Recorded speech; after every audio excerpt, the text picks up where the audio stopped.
Good morning, traders. We're coming off the back of a huge week in markets last week, but we have seen a bit of a reversal as if it spills over into a positive tone this week. Well, all eyes really for me focus on Europe this week.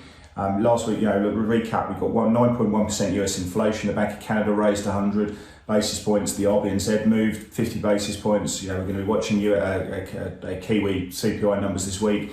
We've seen the T10 curve going deeper into inversion at negative 21 basis points. You see the forwards curve, if you look at the Fed's preferred number, they're going from around 136 down to 83 basis points. You've seen high yield credit spreads continue to widen to about 529. And of course, the US dollar is very much at the heart of everything. We'll see what the flow comes through this week. But at the same time, we've seen 1 year break-even rates in the US moving sharply lower. They did have a bit of a move up on Friday, but we are watching those quite closely, and we have seen Brent prices as well coming down to the levels they were pre-invasion.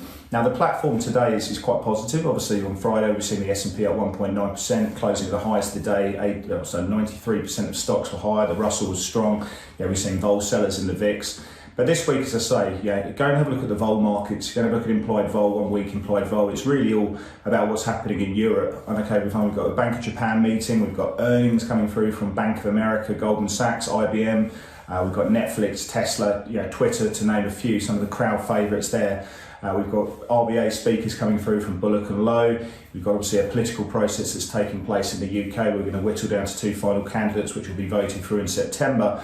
And we've got UK CPI numbers and jobs to play out as well. It's never a dull moment in markets, but I'm looking at Europe this week. You can see that in the implied vols. You can see that in risk reversals. We've got Draghi testifying to the Parliament, and there could be a confidence vote coming through on Wednesday. Could be get closer to a snap election.